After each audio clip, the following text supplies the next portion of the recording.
To impulse നമ്മൾ നോക്കുന്ന carbonyl കോമ്പൗണ്ട്സിന്റെ part 2 ആണ്. കുറച്ച് കോമ്പൗണ്ട്സ് നമുക്ക് പഠിക്കാനുണ്ട് കേട്ടോ. സോ ഈ കോമ്പൗണ്ട്സ് എല്ലാം പഠിച്ചു വെക്കുക. Structure is very very important ആണ്. യൂസും ഓൾറെഡി കുറച്ച് ഇമ്പോർട്ടൻസ് ഉള്ളതാണ്. സോ ഫസ്റ്റ് ഓഫ് ഓൾ നമ്മൾ നോക്കാൻ പോകുന്നത് പെർക്കിൻസ് കണ്ടൻസേഷൻ ആണ്. പേര് പറയുന്ന പോലെ തന്നെ Perkin reaction William Henry Perkin എന്ന് പറഞ്ഞ ആൾ കണ്ടുപിടിച്ചതാണ്. സോ ഇവിടെ പറയുന്നത് when an acid anhydride and aromatic aldehyde react with each other in presence of a weak base they condense to give a desired product. അതായത് ഇപ്പൊ ബെൻസാൾഡിഹൈഡും അസിറ്റിക് അൺഹൈഡ്രും ഇവിടെ എന്തുണ്ട്, ആസിഡ് അൺഹൈഡ്രും ഉണ്ട്, അറോമാറ്റിക് ആൽഡിഹൈഡും ഉണ്ട്. ഇത് രണ്ടും ഒരു വീക്ക് ബേസ്, അതായത് പൊട്ടാസ്യം അസറ്റേറ്റിന്റെ പ്രസൻസിൽ റിയാക്ട് ചെയ്യുമ്പോൾ ഒരു ഡിസൈർ പ്രൊഡക്റ്റ് കിട്ടുന്നു, അല്ലെങ്കിൽ രണ്ട് പ്രൊഡക്റ്റുകൾ കിട്ടുന്നു എന്നുള്ളതാണ്. സോ ഇതാണ് എന്ത് പെർക്കിൻ കണ്ടൻസേഷൻ പറഞ്ഞാൽ. സോ ഇതിന്റെ മെക്കാനിസം ഉണ്ട്. ബേസിക്കലി ഫസ്റ്റ് ഓഫ് ഓൾ എന്ന് വെച്ചാൽ involve the abstraction of protein by carboxylate ion. So കാർബോക്സിലേറ്റൈന് നിന്ന് പ്രോട്ടീൻ അബ്സ്ട്രാക്ട് ചെയ്യുന്നു. അത് മാത്രമല്ല to form the resonance stabilised carbanion. അവിടെ നിന്ന് ഒരു റെസൊണൻസ് സ്റ്റെബിലിറ്റി ഉള്ള ഒരു കാർബൺ അയോൺ പ്രൊഡ്യൂസ് ചെയ്യുന്നു.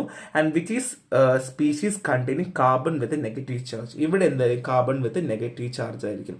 ഇതൊക്കെ നിങ്ങൾക്ക് ഇപ്പോൾ ഓർമ്മ കിട്ടുന്നുണ്ടായിരിക്കും. നമ്മൾ ഓൾറെഡി കണ്ടൻസേഷനിലൊക്കെ നമ്മൾ പറഞ്ഞ കാര്യമാണ്. സോ ഇപ്പോൾ നിങ്ങൾക്ക് ഒരു ഓർമ്മ കിട്ടുന്നുണ്ടായിരിക്കും.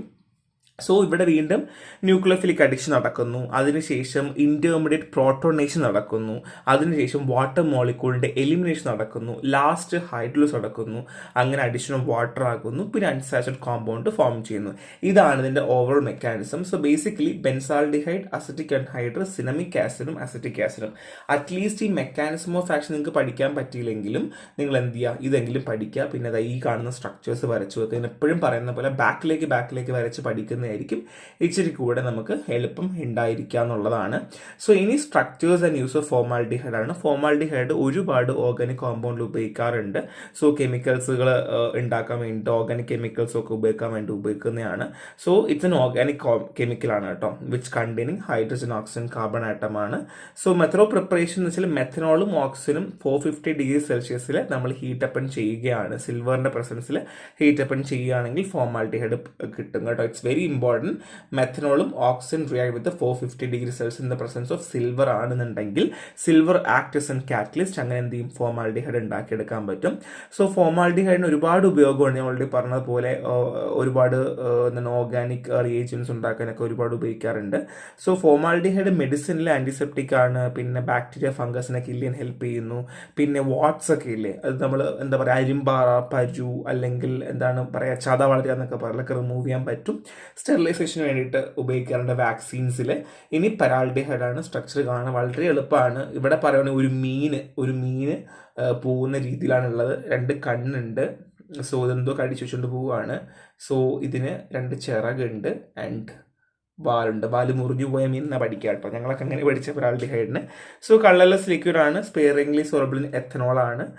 സോ സ്ട്രക്ചർ നോക്കി വെക്കുക. So method of preparation acetaldehyde concentrate sulphuric ആസിഡുമായിട്ട് ട്രീറ്റ് ചെയ്യുമ്പോൾ നമുക്ക് പരാൾഡിഹൈഡ് കിട്ടും. സോ റെസിൻ മാനുഫാക്ചറിൽ പ്രിസർവേറ്റീവ് ആയിട്ട് പിന്നെ എപ്പിലെപ്സിക്കൊക്കെ നമ്മൾ പരാൾഡിഹൈഡ് കൊടുക്കാറുണ്ട് എന്നുള്ളതാണ്. So next one is benzaldehyde ആണ്. ഇവിടെയും മീൻ തന്നെയാണ്, പക്ഷെ വാലുള്ള മീനാണെന്നുള്ളതേ ഉള്ളൂ. സോ ലാസ്റ്റ് കാർബണുമായിട്ടുള്ള 2 വാലുള്ള ഒരൊറ്റ ചിറകിൽ മാത്രമുള്ള ഒരു മീനായിട്ടാണെന്നുള്ളതേ ഉള്ളൂ വ്യത്യാസം. വേറെ വ്യത്യാസമൊന്നുമില്ല. അങ്ങനെയൊക്കെ പഠിക്കാം. സോ ഇവിടെയും ഓക്സിഡേഷൻ ഓഫ് ടൊളുവിനെയാണ് നമ്മൾ ഓക്സിഡേറ്റ് ചെയ്യുന്നത് എയറുമായിട്ട് with dilute nitrogen at 350 degree Celsius. അപ്പോൾ നമുക്ക് എന്ത് കിട്ടും, വെനേഡിയം പെൻഡോക്സൈഡ് കാറ്റലൈസർ ഉപയോഗിച്ചുകൊണ്ട് നമ്മൾ ചെയ്യുമ്പോൾ എന്ത് കിട്ടും, ബെൻസാൾഡിഹൈഡ് കിട്ടും. ഒന്നും കൂടെ പറയാം, ടൊളുവിനെ ഓക്സിഡൈസ് ചെയ്യുവാണ് ഇൻ ദ പ്രസൻസ് ഓഫ് വലേഡിയം. അതാണ് എന്ത്, ബെൻസാൾഡിഹൈഡ് കിട്ടുക. കോമൺലി നമ്മൾ ഫുഡിൻ്റെ ഫ്ലേവർ ആയിട്ട് ഉപയോഗിക്കാറുണ്ട്, കോസ്മെറ്റിക് പ്രൊഡക്റ്റിലൊക്കെ നമ്മൾ ഉപയോഗിക്കാറുണ്ട് എന്നുള്ളതാണ്. സോ നെക്സ്റ്റ് വൺ ഈ സിനമാൾഡിഹൈഡ് ആണ്. സിനമാൾഡിഹൈഡ് എന്ന് വെച്ചാൽ ബേസിക്കലി ഒരു പെയിൽ യെല്ലോയിഷ് കളറാണ്. പേര് പറഞ്ഞ പോലെ തന്നെ സിനമണിൻ്റെ മണം ഉണ്ടാവും കേട്ടോ, നല്ല മണമാണ് cinnamaldehyde. So basically method of preparation benzaldehyde react with acetaldehyde. എളുപ്പമല്ലേ?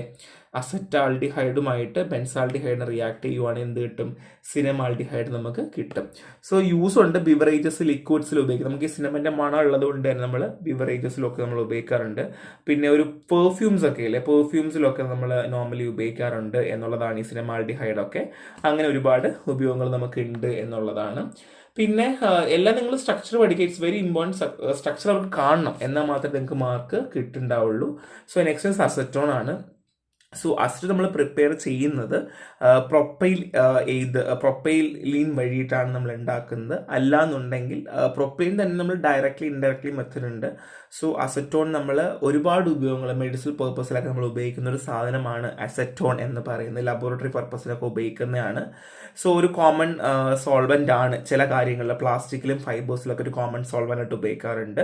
സോ നമ്മൾ മെറ്റൽസ് ഒക്കെ പെയിന്റ് ചെയ്യുന്നതിന് മുന്നേ നമ്മൾ അസറ്റോൺ ഉപയോഗിക്കാറുണ്ട്. ലബോറട്ടറിയിൽ റിൻസ് ചെയ്യാൻ ഉപയോഗിക്കാറുണ്ട്. സ്റ്റെറിലൈസേഷൻ ഒരു ഭാഗമാണ്. ആക്നെക്ക് ഉപയോഗിക്കാറുണ്ട് അസറ്റോൺ. അപ്പം ഞാനൊക്കെ പണ്ട് ലാബിൽ നിന്ന് അസറ്റോൺ മുക്കിയിട്ടുണ്ട് കേട്ടോ, നമ്മൾ മൂക്കുറിൽ വെക്കാൻ വേണ്ടിയിട്ട്.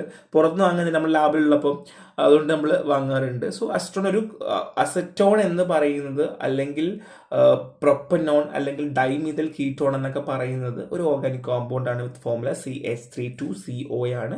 സിംപ്ലസ്റ്റ് അല്ലെങ്കിൽ സ്മോളസ്റ്റ് കീറ്റോൺ എന്ന് വേണമെങ്കിൽ നമുക്ക് എന്ത് പറയാം, അസറ്റോണ നമുക്ക് പറയാം എന്നുള്ളതാണ്. So next one is chloral hydrate ആണ്. നിങ്ങൾ സ്ട്രക്ചർ കാണുന്ന പോലെ കുറച്ചൊരു കൺഫ്യൂസിംഗ് ആണ്. അപ്പൊ ഞാനിവിടെ പഠിക്കുക ആന്റി ക്രൈസ്റ്റ് എന്ന് പഠിക്കുക. ആന്റി ക്രൈസ്റ്റ് എങ്ങനെയാണ് ഇങ്ങനെ ഉണ്ടാവുക അല്ലെ, അല്ലെങ്കിൽ വി ഇത് കുരിശിന് തിരിച്ചു വെക്കുക, വി പോലെ ഇരിക്കുന്നു, ഇങ്ങനെ വരച്ചാൽ മാർക്ക് കിട്ടും കേട്ടോ, ഇല്ലാതൊന്നുമല്ല. പക്ഷെ ഒന്ന് കംപ്ലീറ്റ് ചെയ്ത് വരക്കുക, അത് മാത്രമേ ഉള്ളൂ. ഭയങ്കര സിമ്പിൾ സ്ട്രക്ചേഴ്സ് ആണ്, പെട്ടെന്ന് പഠിക്കാൻ പറ്റും. സോ കളർലെസ് സോൾഡ് ആണ്. സോ ബേസിക്കലി ഈ ക്ലോറൽ ഹൈഡ്രേറ്റ് 2,2-trichloro-1,1 എഥാഡയോൾ എന്ന് പറയുന്ന സാധനം നമ്മൾ സിന്തസൈസ് ചെയ്യുന്നത് ക്ലോറിനേഷൻ ഓഫ് എത്തനോൾ. നമ്മൾ എത്തനോളിനെ ക്ലോറിനേറ്റ് ചെയ്യുന്നു, അല്ലെങ്കിൽ ക്ലോറിനേഷൻ ഓഫ് അസറ്റാൽഡിഹൈഡ് ആയിരിക്കും. പിന്നെ സബ്സിക്വന്റ് വാട്ടർ അഡീഷൻ മോളിക്കൂളൊക്കെ ചെയ്യുമ്പോൾ നമുക്ക് എന്ത് കിട്ടും, ട്രൈക്ലോറോ അസറ്റിക് ആൽഡിഹൈഡ് കിട്ടും. സോ ഞാനത് വീണ്ടും വീണ്ടും റിപ്പീറ്റ് ചെയ്യാത്തതൊക്കെ നിങ്ങൾ കാണാതെ പഠിച്ചാൽ മാത്രമേ കാര്യമുള്ളൂ, അല്ലാതെ വെറുതെ ഞാനിങ്ങനെ വായിച്ചു പോയിട്ട് കാര്യമൊന്നുമില്ല. പക്ഷേ ഇമ്പോർട്ടൻറ്റ് പോയിന്റ്സ് മാത്രം ഞാൻ കോട്ട് ചെയ്ത് പോകുന്നുണ്ടാവുള്ളൂ. സോ ക്ലോറൽ ഹൈഡ്രേറ്റ് സെഡേറ്റീവ് ആണ്. ഷോർട്ട് ടേം ട്രീറ്റ്മെന്റ് ഇൻസോംനിയ നമ്മൾ ഉറക്കമില്ലായ്മ അതിനൊക്കെ നമ്മൾ ഉപയോഗിക്കാറുണ്ട്. ആങ്സൈറ്റിക്കൊക്കെ നമ്മൾ കുറയ്ക്കാൻ വേണ്ടി കൊടുക്കാറുണ്ട്. പിന്നെ microscopic investigation of seed, ferns, മാൾമൈറ്റ്സിനൊക്കെ നമ്മൾ ക്ലോറൽ ഹൈഡ്രേറ്റ് ഉപയോഗിക്കാറുണ്ട്. So next one is hexamine ആണ്. ഹെക്സാമൈൻ എന്ന് പറയുന്നത് C6H12N4 ഒരു ഹെട്രോസൈക്ലിക് കോമ്പൗണ്ട് ആണ്. കണ്ടോ, ഒരു അടിപൊളി ഹെട്രോസൈക്ലിക് കോമ്പൗണ്ട്. വരയ്ക്കാൻ ഭയങ്കര എളുപ്പമാണ്. സോ ഇങ്ങനെ ആദ്യം വരയ്ക്കുക, ഒരു ബെൻസിൻ റിംഗ് വരയ്ക്കുക, ഇങ്ങനെ വരയ്ക്കുക, ഇങ്ങനെ വരയ്ക്കുക. സോ എളുപ്പമായില്ലേ. സോ ഇങ്ങനെ ആദ്യം വരയ്ക്കുക. പിന്നെ വരയ്ക്കേണ്ടത് വെച്ചാൽ പിന്നെ നമ്മൾ നൈട്രജനെ കൊടുക്കുക. 3 നൈട്രജൻ ഈക്വലി ഡിസ്ട്രിബ്യൂട്ട് ചെയ്യുന്നുണ്ട്. പിന്നെയുള്ള CH2 CH2 ഈക്വലി ഡിസ്ട്രിബ്യൂട്ട് ചെയ്യുന്നുണ്ട്. കണ്ടോ, CH2 ആൻഡ് ഇവിടെ CH2 ഉണ്ട്. സോ അതുമായി കണ്ടോ. ഇനി വേണ്ടത് 3 CH2 അകത്തും കൂടെ വരയ്ക്കണം. ഇവിടെ 3 CH2, ഇവിടെ 3 CH2, ഇവിടെ CH2, ഇവിടെ നൈട്രജൻ. ഒരു അത്തമൊക്കെ ഇടില്ലേ നമ്മൾ, പൂക്കളമൊക്കെ ഇടില്ലേ, അതുപോലെയൊക്കെ എളുപ്പമാണ്. So basically method of preparation ഫോർമാൽഡിഹൈഡും അമോണിയും കൂടെ കമ്പൈൻ ചെയ്തിട്ട് അവിടെ നിന്നുണ്ടാവുന്ന ഒരു ഗ്യാഷ്യസ് ഫേസ് ഉണ്ടാവുമല്ലോ, അത് സൊല്യൂഷനിൽ ആ ഒരു ഗ്യാസ് ഫേസ് നമ്മൾ കണ്ടക്ട് ചെയ്തുകൊണ്ട് reaction conduct in gas phase and in സൊല്യൂഷനിലാണ് നമ്മൾ കളക്ട് ചെയ്തെടുക്കുന്നത് കേട്ടോ. So it's very very simple ആണ്. സോ എക്സാമൈൻ ഒരു നമ്മൾ ഉപയോഗിക്കാറുണ്ട് ബേസിക്കലി ഫ്യൂവലായിട്ട്, ഫുഡ് പ്രിസർവേറ്റീവ് ആയിട്ട്, എല്ലാം ഫുഡ് പ്രിസർവേഷനിലുണ്ട്. അപ്പോൾ അതുകൊണ്ട് നമുക്ക് കോമൺ ആയിട്ട് ഇടാൻ പറ്റും. പിന്നെ റബ്ബറൊക്കെ വൾക്കറൈസ് ചെയ്യാൻ വേണ്ടിയിട്ട്, പിന്നെ കൊറോഷനിൽ ഇരുമ്പല്ല സ്റ്റീല് തുരുമ്പിക്കാതിരിക്കാൻ വേണ്ടി നമ്മൾ ഉപയോഗിക്കാറുണ്ട്. പിന്നെ അങ്ങനെയുള്ള ഒരുപാട് ഉപയോഗങ്ങളുണ്ട്. 1-2 ഒക്കെ പഠിച്ചാൽ മതിയാകും കേട്ടോ, എല്ലാം ഒന്നും പഠിക്കേണ്ട ആവശ്യമില്ല. So next one is വെനിലാണ്. വെനിൽ എളുപ്പമാണ്. വെനിലൊക്കെ പഠിക്കുവാണെങ്കിൽ ബേസിക്കലി ഒരു ബെൻസിൻ റിംഗ് വരക്കുക. സോ ഈ ഒരു വെനിലിൻ എന്ന് പറയുമ്പം മോഹൻലാലിനെ പോലെയാണ്, ഇടത്തേക്കൊരു ചെരിവുണ്ട്. സോ ആ ചെരിവാണ് OCH3 ആൻഡ് ഇവിടെ എന്തുണ്ട്, CHO ഉണ്ട് ആൻഡ് ഇവിടെ ഒരു OH ഉണ്ട്. സോ ഒരു സർക്കിളോ അല്ലെങ്കിൽ ബോണ്ട് വരയ്ക്കുക. സോ വെല്ലിനൊക്കെ നമ്മൾ പെർഫ്യൂം ഇൻഡസ്ട്രിയിൽ ഉപയോഗിക്കാറുണ്ട്, ഫുഡ് ഇൻഡസ്ട്രിയിൽ യൂസ് ചെയ്യാറുണ്ട്. പിന്നെ ഈ ബിറ്റർ ടേസ്റ്റിലെ മെഡിസിൻ്റെ ഒക്കെ ബിറ്റർ ടേസ്റ്റ്, ആ കയ്പൊക്കെ കുറക്കാൻ വേണ്ടി നമ്മൾ ഉപയോഗിക്കാറുണ്ട്. സോ സ്ട്രക്ചർ പഠിക്കുക, ഇറ്റ്സ് വെരി വെരി ഇമ്പോർട്ടൻറ്റ്. വെനിലിൻ ഉണ്ട്, ഹെക്സാമൈൻ ഉണ്ട്, ആൻഡ് ക്ലോറൽ ഹൈഡ്രേറ്റ് ഉണ്ട്, ആൻഡ് അസറ്റോൺ ഉണ്ട്, പിന്നെ സിനമാൽഡിഹൈഡ് ഉണ്ട്, ടൊലൂയിൻ ഉണ്ട്, ബെൻസാൽഡിഹൈഡ് ഉണ്ട്, ആൻഡ് പെരാൽഡിഹൈഡ് ഉണ്ട്. സോ ഇത്രയും ഇമ്പോർട്ടൻ്റ് ആണ് ഫോർമാൽഡിഹൈഡ്. ഇത്രയും നിങ്ങൾ പഠിക്കുക, ഉറപ്പായിട്ട് നിങ്ങൾക്ക് ഇത് കിട്ടും. ഡാം ഷുവർ ആണ്. സ്ട്രക്ചർ എളുപ്പമാണ്, പഠിച്ചു വെക്കാൻ, റിയാക്ഷൻസും പഠിച്ചു വെക്കുക. സോ നമുക്ക് ടെസ്റ്റ് പെടുമ്പോൾ നമുക്ക് ഒരു ഐഡിയ കിട്ടും കേട്ടോ, ഏതൊക്കെ ഇമ്പോർട്ടൻ്റ് അല്ലാത്ത നമുക്ക് ഒരു ഐഡിയ കിട്ടും. അപ്പോഴത്തേക്കും നമുക്ക് നോക്കാം. സോ നെക്സ്റ്റ് വേണം. Thank you.